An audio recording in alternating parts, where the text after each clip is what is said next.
Torej, dano je soglasje skupščine k imenovanju svetovalca za prodajo v skupnega večinskega deleža Mercatorja in hkrati tudi soglasje k prodaji Fruktala Nektarju. Oba sklepa 100% potrjena, torej nimam kaj komentirati, kot to, da se zahvalim lastnikom za podporo. Mi se pa zadolžujemo, da bomo te zadeve speljali v takem roku in v teh časih in v tem momentu, ko smo se pač odločili, in upam, da bomo vsi s tem zadovoljni.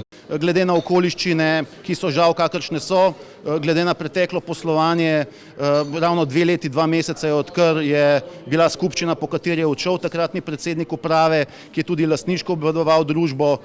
No, ti sklepi, ki so danes bili sprejeti praktično soglasno, so glede na okoliščine najboljši možni.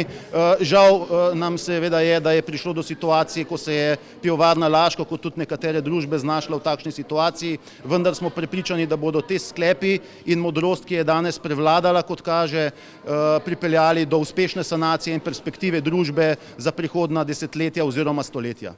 Po tej tiskovni konferenci gremo pač v pisarne pivovarne, podpišemo te pogodbe, kar smo dolžni tako mi strani Pivovarne Laško, Uniona, kot tudi Radenske.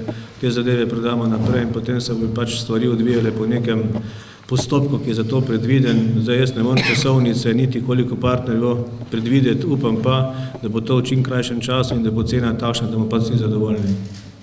Če ste bili pozorni, so bili neki pogoji, to ni naša stvar, to je stvar kupca. Mi bomo pač danes sporočili kupcu, da je tudi skupščina Pivovarne Laško dala pač soglasje na to in mislim, da bo on kar kmalu pričel vsemi temi zadevami, da bo pridobil ustrezna soglasja.